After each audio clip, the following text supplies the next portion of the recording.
Dr.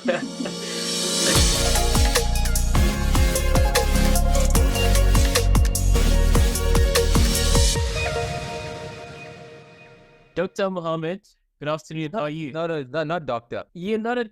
Okay, Yes, so I'll just... It's just Mohammed. I'm not done with my PhD. Okay, I'll take that. How are you? I'm good, thanks. How are you? I'm doing very well, thanks. Thank you for joining me. Maybe for the benefit of myself and people that are going to be listening and watching, could you just give us a bit of an idea who you are and where you're from? Okay, so yeah, my name is Mohammed Bhamjee. I go as Mohammed, Bhamjee or Mo. But nonetheless, I'm a counseling psychologist and I'm currently in private practice. I completed my studies at UKZN.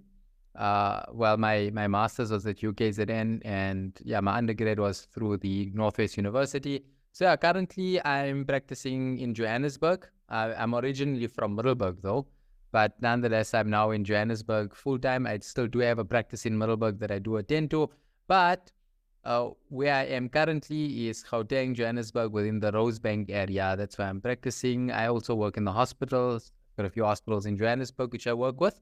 And yeah, that's basically about it. So we've got two Middelburgs. Turns out, I didn't know. I only Not the Eastern Cape one. in Mpumalanga. So turns out in the Eastern Cape as well. Which one are you from? Eastern Cape or Mpumalanga? No, Mpumalanga. Mpumalanga.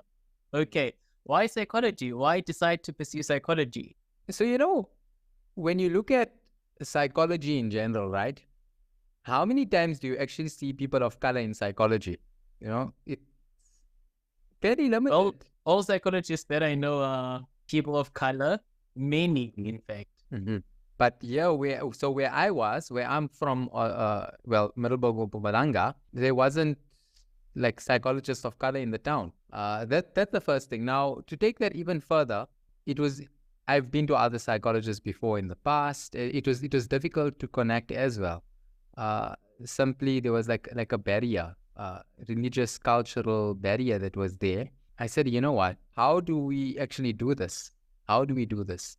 We spend X amount of sessions just on explaining my religion, explaining my culture, explaining the different dynamics. And it was a bit difficult, but nonetheless, so that was one factor that was there. The other thing was, in terms of male psychologists, I was specifically looking for a male psychologist, and I could not find one where I was. It was extremely difficult.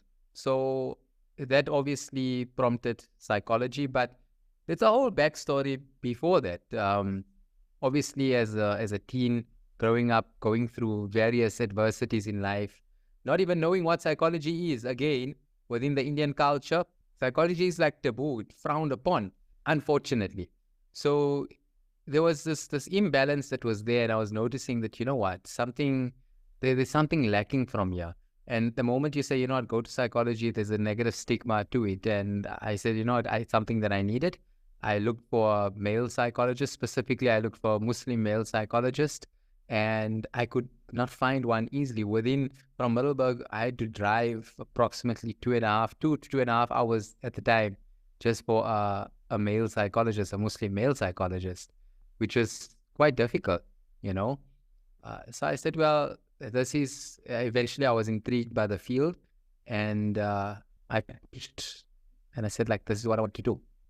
Interesting. Why particularly a male psychologist? What's the difference between a female and a male psychologist? Why did you specifically want a male? So I really like the question, and I appreciate you asking this question, simply because as Muslims, right? As Muslims now, as a religion, when we look at it, if there is a possibility for a male to consult with a male, although it's not wrong to consult with a female, we take that. On that note, I felt more comfortable with a male rather than a female. There's a whole lot of psychology behind that, but that was my preference. I would like to consult with a male. It was a lot easier, and also given the fact that there's a whole lot of stigma associated to it, which we can't just ignore. To say, well, you know what? I remember when I was studying, a lot of people in the community actually told me, you know what? psychology is a female career, So it was a lot more empowering to see a male in that holding such a sacred space and the ability to do that so effectively. And yeah, that was one of the major driving forces, as well as the religious element, that there was a possibility. Not to say that, you know what, if the preference is still there. It's still there. You can choose who you'd like to go. But at the time, that's what I said, you know what, let me try this. I've been to female psychologists before. It was really difficult. It was really difficult. But ironically speaking, as we speak today, I've got a female psychologist now. So what changed? I think maturity on the one end changed. My religious understanding changed, as well as the cultural barriers that were conflicting that. And I think I found someone that was the right fit. You understand? We gelled. Let me guess. She's female and white. Nope. Correct. Nope. She's female, she's Muslim and Indian. Oh, okay. Okay. Got it. But however, my supervisor, I still do, we go for supervision and things. I mean, it's like a lifelong thing. I think I'll always be in supervision. I find so much of benefit from it. That is actually a white female. And what is your specialty? I know there's many wings of psychology. People specialize in different things. What's your particular focus? If I say I'm coming to Mohammed, what kind of clients do you prefer working with? Is it people facing relationship problems? Is it people experiencing some sort of trauma, anxiety? I actually enjoy working with severe trauma. Your PTSDs, look, I never mentioned this in the start, but I've spent time in the military and I was trained by them as a psychologist as well. And that is why I got exposed to so much of trauma. And I felt comfortable in that environment. I loved working with trauma and I still do love it. So you're looking at severe trauma. I enjoy working with couples as well, relationship difficulties, and your mood disorders, your mood and anxiety disorders. The things I can tell you, the things I don't work with, rather, I don't work with children. It's just like a thing. Like I can work with children, and I have worked with children specifically in my private practice. But there comes a time where you're like, I don't want to work with them. It's just like, I find it so draining for me at times to work with children. And if I do work with children, it would be like at a limited number at a time. So anything under 17, I don't really work with. Also, where I am currently in life, I don't see myself investing that much in terms of training myself further in children and so forth. I don't want to be doing every single thing either, I prefer to narrow it down and to structure it a little bit further. So, it's like you do one thing and you do excellent at what you do. And that's what I prefer doing. One would assume, though, that it would be easier to work with children because, they just speak freely. Unlike old people, if I go to a therapist, which I do have, she's based in Bloemfontein, I have to think how I'm going to approach the conversation. I never know where to begin. I just touch here and there, and yeah, it's always a messy conversation. I would assume it would be easier with children. Well, so it depends, right? It depends also on the ages of these children. Understandably, when we look at it, it is, I'd say, you do play therapy. It's nice, it's comfortable, but it just doesn't feel like me. I feel so much more productive, in terms of working with everything else. Not to say I will never work with kids, but I think the number of kids that I work with and the ages. So when I started, I used to do a lot of play therapy. And surprisingly, I'm good at that. I'm also good at that. But it's like, I'm good at running, but that doesn't mean I just want to run all the time. My passion is cycling. That's what it is. I enjoy the relationship difficulties and navigating through that. I enjoy working with the complex and severe traumas that come through from PTSD, acute stress, hijackings, kidnappings. I'm just giving examples. Severe grief as well, trauma, accidents, those type of things. And I work specifically from we call this a PWRT perspective, so brain working recursive therapy, where basically go into the trauma and we minimize the impact of that trauma. So we rewire the brain to process that trauma effectively. And there's so much more I can actually do with that. And kids, you can work with kids as well like that, but it's just not an interest. Between you and I'm a university lecturer, and I want nothing to do with kids. I don't want to teach kids. I don't think I would be able to deal with kids. Just a disclaimer, but it stays between the two of us. Now, can you give me some examples of this severe trauma that you keep referring to? I know trauma to be trauma. I didn't know there were different levels. Yeah. So there's different levels of trauma, and obviously different people experience different symptoms of trauma. So, for example, you'll get PTSD, and then you'll also get acute stress. So the duration is basically what matters. So if it's longer than 30 days, the symptoms and things, it starts falling into a new domain, right? But that's when but however, even though there's a difference between PTSD and acute stress, they both can be severe. Yeah. Right? They both can be severe. The intensity of the symptoms and the duration. Obviously, the longer you leave it, the more risk the individual is posed at in terms of overall functioning and so forth. But, if you were in a car accident and you lose family members, and apart from losing family members, you lost your car, you severely hurt, you're sitting in hospital, those are some of the traumas that I love working with. However, grief, complicated and uncomplicated grief, it's trauma as well. Anything that is distressing is traumatic for the brain. That's how the brain perceives it. So those are the type of things that I'd work with. Hijackings, robberies, trauma debriefs. Those. I think I'm your perfect client, because I've been robbed 4 times. I've been mugged 4 times when I was in Durban. First time I went there, actually, they took my entire suitcase and my laptop, and yeah, it was bad. It was devastating. The first time you go there, you lose everything. Yeah, it was terrible. I will never forget that site. It's next to the Westwood Mall. Best experience of my life. But then, how do you then get to a person's brain? You speak about a link with the brain. How do you get to one's brain? Because I feel like what you guys do is to sort of declutter what is in the brain. You remove certain things, however you're taught.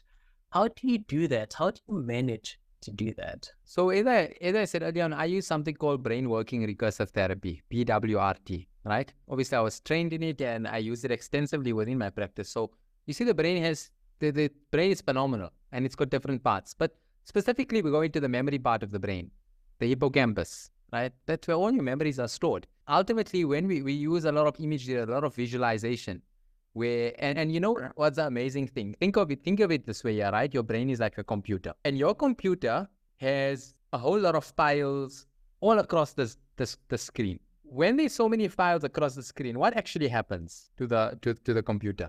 It freezes. It freezes, right? There's too much going on and it freezes. Think of your brain just like that.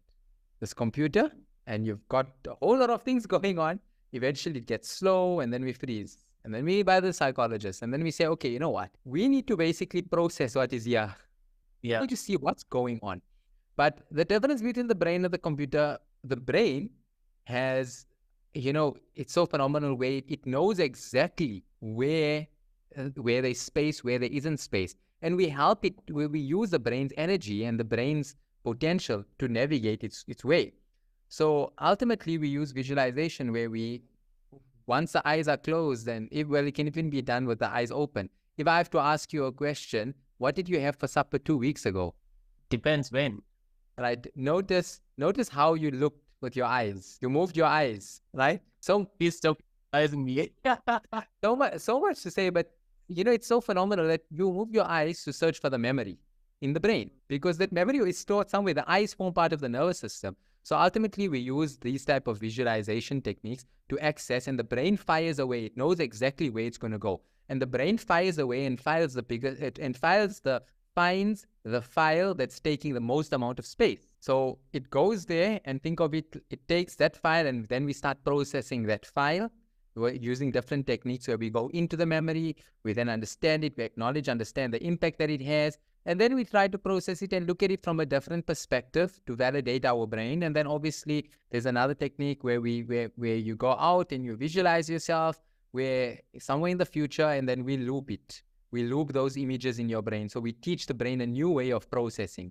So there's a lot of, that's how we basically, declutter the event, because the brain knows the moment we're just guiding that process effectively to reprocess that trauma, to reprocess it in an effective manner. And ultimately what we do is we're putting files into folders. There's a lot more space on your computer screen and the computer gets faster. The RAM is not a problem. The memory is not a problem. It's just the overall, space on that screen that just has to be moved around. And then we basically group the brain puts it in such a way where it knows which space it's in, and that folder is there with all the memories in relation to that folder.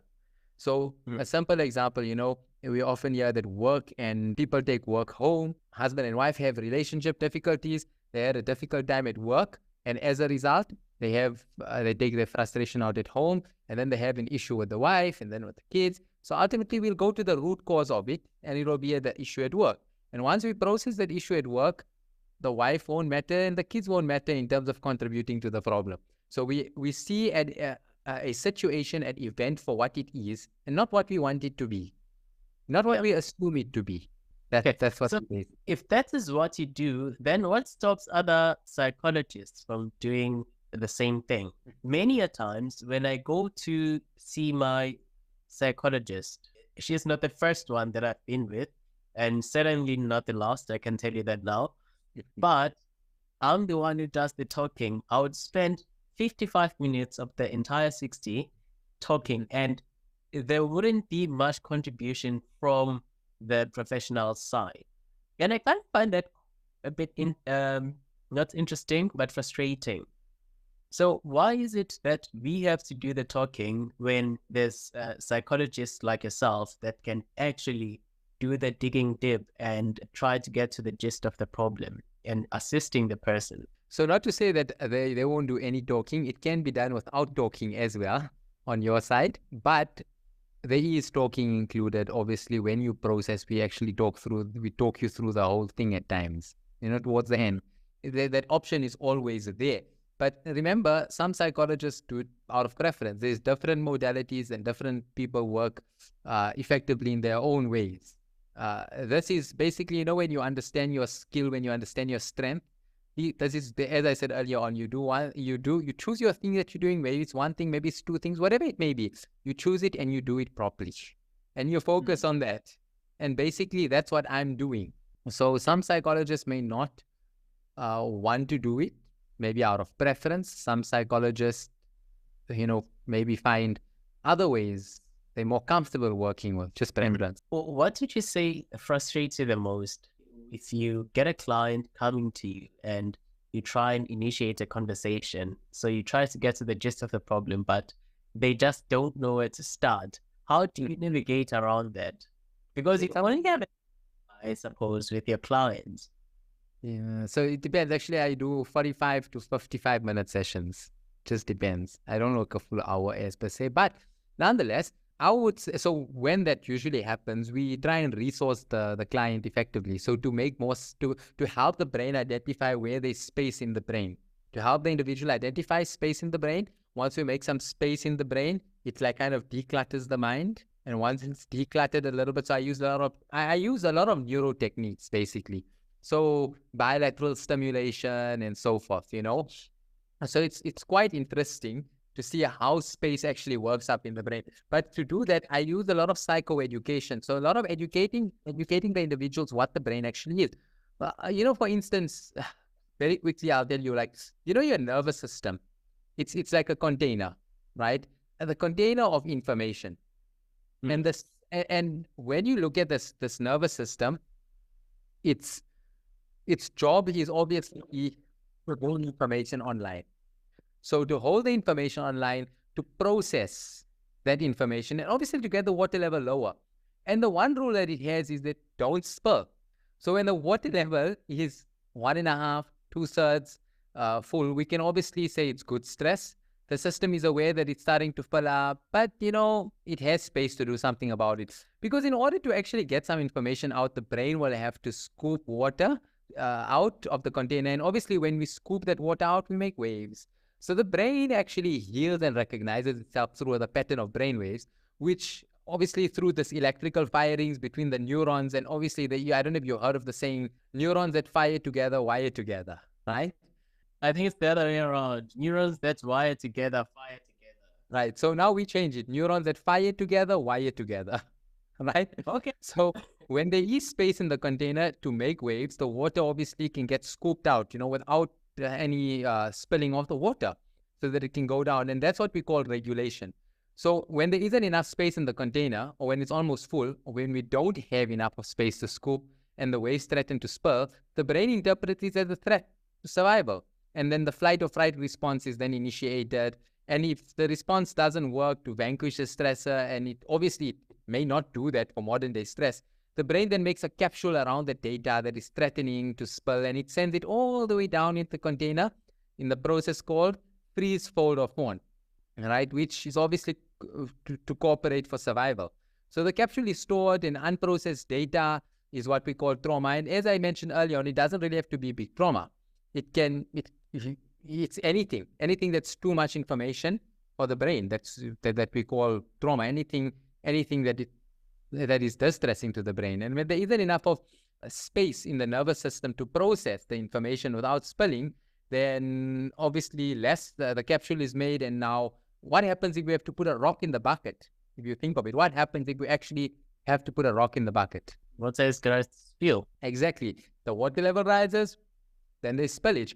So ultimately, when that happens, there's even less space for us to make more waves to process new information coming in. And it's even more likely that new capsules will be made from even smaller events that will take up more and more space, Now, the whole brain process, which I've just told you, right, it's managed by the amygdala, small almond-shaped structure in the brain. It's actually in the middle of the brain. It's called the amygdala, which is attached to the polyvagal nerve. And that's a whole other thing that I generally explain. It is the amygdala lives in the very bottom of your brain. It's called a reptilian formation that has no thought, no logic, no reason. It just has stimulus response for survival. And obviously, it learns by association of ideas. So you can think of it like the hand that's on a dial of the brain's radio, right? And it's responsible for selecting certain frequencies, patterns of brain waves. And when it sees the container is about to spill, it shuts down the higher order processes, the thinking part of our brain. And that's the part that has all our logic, reasoning, and our tools, and even our coping skills. And then it starts a survival process called flight, fright, freeze, fold, or fawn. So the amygdala is, like I said, connected to the polyvagal nerve, which runs through from your amygdala all the way down through your stomach and stops by a diaphragm. We like to think of it like a ladder. And right on top is the green zone, the ventral vagal, and this is where we are safe and connected, grounded, playful, spontaneous. And this is where we like to be, and we want our baseline to be. But when the container first threatens to spill, we go into the red zone. And the red zone is the sympathetic nervous system. And this is where we find, where we have the flight or fright responses: mobilized, anxious, agitated, irritable, worried, stressed. If this persists, we then climb even further down into the dorsal vagal. And think of it like this: the dorsal vagal is disassociated, depressed, detached, despondent. So all the bad Ds for dorsal vagal. Now remember, it's a ladder, and we can't just jump up and down as we like. We climb down and we climb up. So in order to do that, obviously, to help the situation, to help the trauma, to help the stresses, there's obviously three things we do. We make space in the container where we can reach and pull out the rocks. We put a filter system in to make sure that not too much water comes in. However, we just try and pull the rocks out, or just put a filtration system in without enough of space, the container will then obviously threaten to spill, and we will get more rocks into the bucket. So obviously, we generally start by making space in the container, and obviously there's different ways to do it. Now, what I've explained to you now is basically just a little shorter summarized version of what I explained to the clients that actually come through to me, specifically when they're in that, lots of them come through in the dorsal vagal state. And then we make space by eye movement or, meditation exercises, certain hypnosis activities as well, all brain-based approaches that I use. And what happens if your endeavors to create the set space doesn't happen, if it fails? So then we go back into diaphragmatic breathing, and we just stimulate that polyvagal nerve. We just stimulate it. We just start with the basis of breathing then. And by doing that, space comes in automatically. It's a start. However, sometimes you'll see clients just don't want to. Then okay, the client is not ready for therapy at this stage. Sometimes they even tell you, no, you know what, I just want to talk and vent, and I don't want to process anything. But very seldom do you get clients that actually tell you that it takes a bit of courage for them to say, I just want to talk and vent. And Yeah. I encourage them to do such things, Well, they come there voluntarily. They must do it when they get there.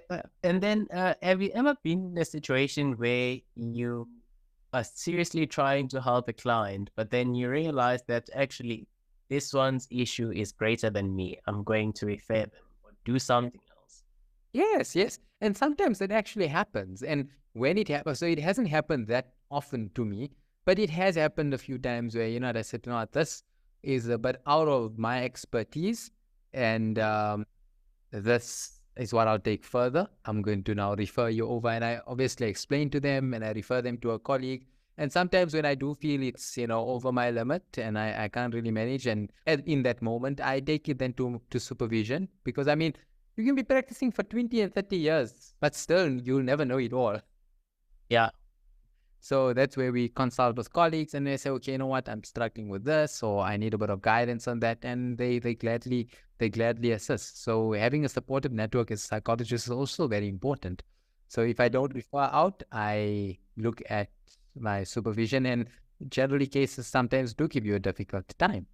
So, when you first started, you mentioned something very important. You said that you come from Middleburg, and one of the reasons why you had to pursue psychology is because in small towns in particular, not your exact words, we don't find many psychologists. And so that was one of the push factors that drove you to psychology. And I'm thinking about where I come from, back in Richards Bay. We don't have many therapists, as Kawini in particular. And I'm not even sure if you do have a Kawini, big as it is. I'm just wondering, with mental health illnesses being one of the greatest killers nowadays, what that does to a society where such services aren't accessible. I'm glad you brought up this, right? So I work in the Eastern Cape, and I still work with Gift of the Givers, but when I worked with them last year, specifically within Eastern Cape, Gauteng and KZN, we went to a lot of the rural areas. Within the Eastern Cape, we started off in Umtata and we made our way up towards Nkaleni. I can't get my click properly, but yeah. So anyways. The click is not the problem. How you said areas. You said it in a very Zulu way. Really? Well, a lot of my friends when I was growing up were either Pedi or Zulu, right? But nonetheless, these rural areas that were there, they just got electricity maybe 2 to 3 years ago. That's when they got electricity. Fully fledged communities, and I'm thinking, okay, what are we going to do here? And I walk in and we ask the students, what's psychology? I was with another colleague of mine and I'm like, what's psychology? What is a psychologist? Who is a psychologist? People never knew. People did not know. And while some people knew, some people said they work with the mad people. Other people said, no, we don't know. Other people said, they work with surgery, It's like throwing weird things out of the hat. And we're thinking, how did we get to this here as a community, as a country? How did it move to such an extent where people don't even know what is a psychologist? What is a counselor? When we ask them what's a counselor, the only thing they could tell us is a ward counselor, which is quite sad, quite disappointing to see that there hasn't been education around that. So what happens when they don't have psychologists and psychoeducation in areas is that people suffer in silence. People suffer in silence, or they tend to use alcohol, substance abuse. They need to resort to poor coping mechanisms. They destroy themselves. They destroy their families. It's just, it's disheartening to see when areas don't have psychology, where areas don't have that exposure to psychology. Those are some of the many things that happen. But overall, you're looking at the mind isn't really empowered. Let's put it that way.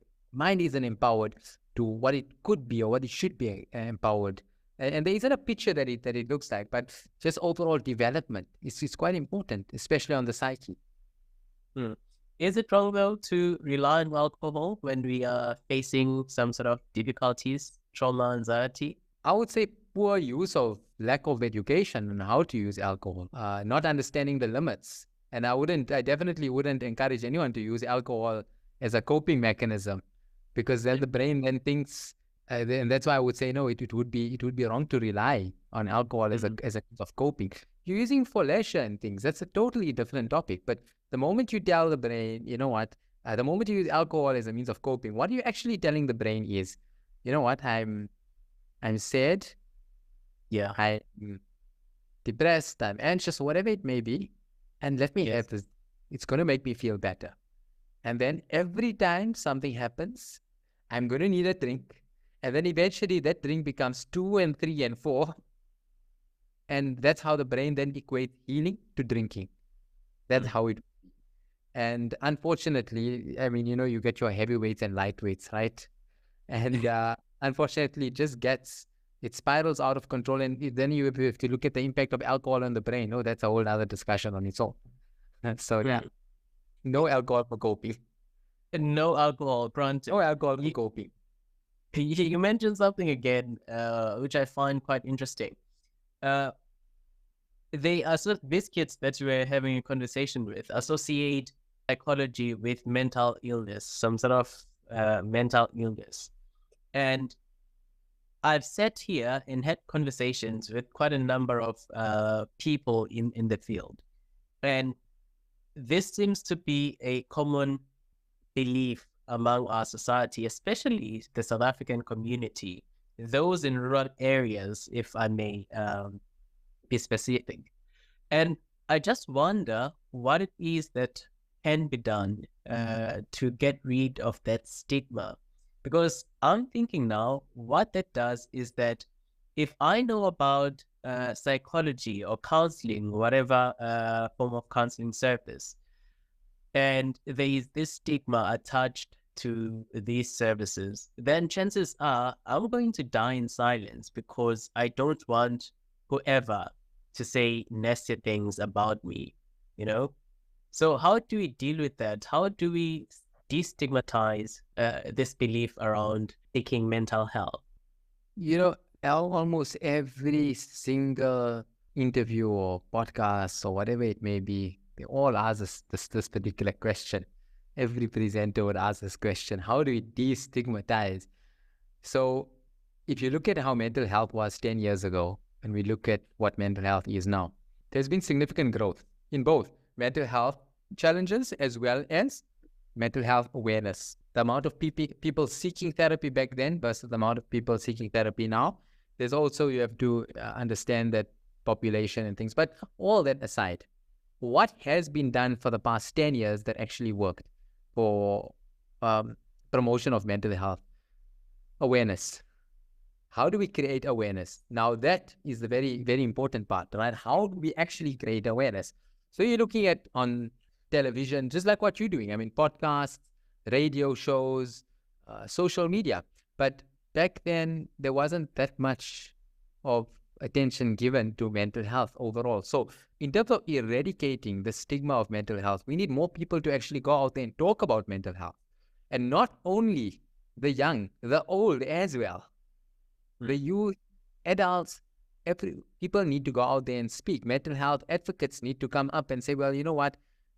We need to take a higher stance. Newsroom, television, they should have, proper inserts and segments, at least on a monthly basis, at least a minimum on a monthly basis, to say, well, let's just talk about mental health today. And every segment should have that, if there's no harm in going to psychology to seek help. It doesn't mean that if you seek help, you're weak. People perceive it, and I mean, a lot of people will say, well, you're a psychologist. Man, you just talk to people. It's a lot more than that. It's a lot more than just talking to people. You're a psychologist, you work with mad people. No, it's not that. We also work I mean, just the other day, I got news that, I've been applying for the last 6 months. A person was out of job. I've been applying for the last 6 months. The person came through despondent to apply for a job. The person came through and they messaged, for 6 months we've been working so hard. There's nothing's coming out. Maybe we should give up. And we did extensive therapy and prevented the person from just sitting back and doing nothing at home, or just, lazing around and contributing to the depressive symptoms, where we got that person proactive. And fortunately, the person starts their job today, Monday the 5th. They started today. So Yeah. you get this, hey, I got a job. And I mean, you know what? They call me Mo. They phone the practice. You know what, Mo? We need to reschedule our appointment. Is it possible? So I said, okay, what's up? What's happening? What do you want it, morning, afternoon, when? Obviously, I have a cancellation policy in place. And they're like, no, we need to try and make it either early in the mornings or even in the afternoons after a certain time. Why? No, I've got a job now. I got accepted for my job. And so we hear things like this. We hold such a sacred space for clients to come in. And it's not only about, dealing with depression and anxiety. It's about dealing with personal development, dealing with emotions, connecting the individual with the individual, connecting that individual with the self to understand, how they actually feel. What do they want to do? Why do they want to do it? And also giving them insight into the reason they're doing what they're doing. And that is something phenomenal. Based on what you just said now, I want to go back to Gift of the Givers, but based on the claims you just made now, why must I go to Mo and seek this kind of help when I can easily go to a church pastor? Wouldn't I get assistance there if I want to reconnect to the self that is? Mm-hmm. So we need to understand that the human brain and the body and the mind, they all work together, right? You get physical wellness, you'll go to gym. Yeah. Right? You want medical wellness of your body, you're going to go to the doctor. You want psychological wellness, you go to a psychologist. And if you want spiritual wellness, you go to the pastor. Okay. I think that answers my question. Don't even need to elaborate. You mentioned Gifts of the Givers. I'm just taking notes of time. I only have 5 minutes. You mentioned that you do work with Gifts of the Givers. One of the I think it's the only NPO I can boldly say I appreciate their work because of what they do. Anyway, having worked with them, do you mind first just giving me a few projects, maybe 1 or 2 projects that you've worked with Gifts of the Givers, and tell me how you dealt with people that were severely affected in those instances? So I'm not going to mention areas, right? But okay. I'll speak on it holistically. Oof, there's so many that come. All right, this is what we're going to. I'll tell you of the biggest, one of the biggest ones rather. As I've mentioned last year, extensively within a few different provinces, right? And our main aim was to obviously educate people about psychology, educate them about getting help, how to get help, toll-free helplines like Gift of the Givers Care Line, SEDEC, Lifeline, certain universities as well after that. But nonetheless, that was our purpose that we went in for initially. But at the back of our mind, we always had the element of empowerment there. So how do we get people from their mindsets of, I'm now living in this area or this town or this village, and this is where my life needs to be. The next step is I need to get married, I need to have children, I need to find a job. But how do we prevent that cycle from continuously repeating itself to saying, I'm in school and my job is to study. My skills are maths, physics, whatever, woodwork, plumbing, fishing, whatever it may be. These are my skills. How do we channel those skills to help these individuals actually move beyond that mentality of saying, I need to get money now. I need to work to get money. When I get money, I'm going to buy fancy clothes. When I get fancy clothes, I'm going to have a lot of girlfriends. How do we remove that? And boyfriends as well. That's how it works, right? How do we remove that? And throughout the period of 6 months, obviously, not everyone would be moved miraculously through it. But those who managed to take help, where, when we went to one of our final visits to the school, the learner said, I actually applied to university. And we even took them through the process of how to apply, when do applications open, what field are they looking for, how to we taught them basically how to search. We do, and when we work with them in the class in terms of career workshops and whatnot, where a few learners said, you know what, we've applied to varsity. We've taught them how to apply for bursaries as well. And they've applied for bursaries as well through NSFAS, through different organizations and so forth. So without restricting any one of them. On the other hand, we also need to understand the element of vocation. Some pupils are not meant for school or university. I mean, if you're pushing a learner that has no interest in school, but he's extremely well in woodwork, in welding, in building, why aren't we channeling that of the individual? And an amazing thing, I found an individual that was extremely skilled in fishing. In fishing. We ended up putting him on a boat, transferring him, linking up with different people. Yes, different solutions, options that we can link you up with.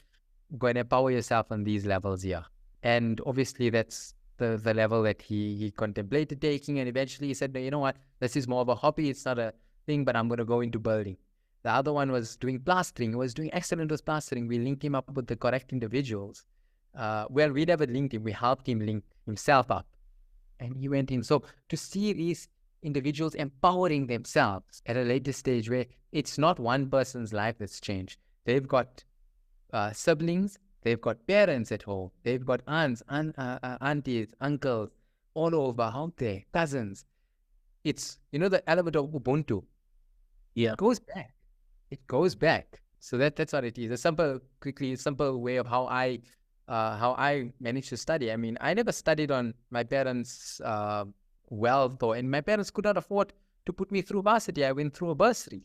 And I say that with pride, to say that, individuals within my community helped. They actually helped me study. They helped put me through university. And by doing that, always at the back of my mind is there's another learner out there that went through what I went through back then. How do I give back?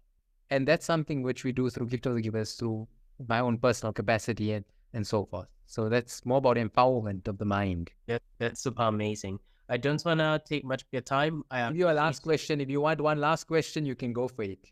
I do have one last question.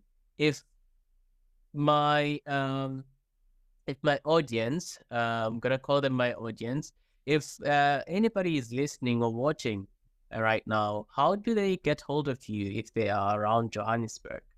Do you even offer online services? Yeah, we do offer. I do offer online and in person. So they can visit me on Instagram at soulful psych mo. I'm easily accessible on Instagram. They can find me on Google as well. They just Google my name, Mohammed Bhamjee or Bhamjee psychologist. I'll pop up. I go under soulful psychology. Soulful psychology. Got it. Mo, thank you very much. I truly appreciate you making your time. Hope to see you. I hope this is not the last time that you are on this platform. So I'm going to put a comma and say, I'll see you the next time.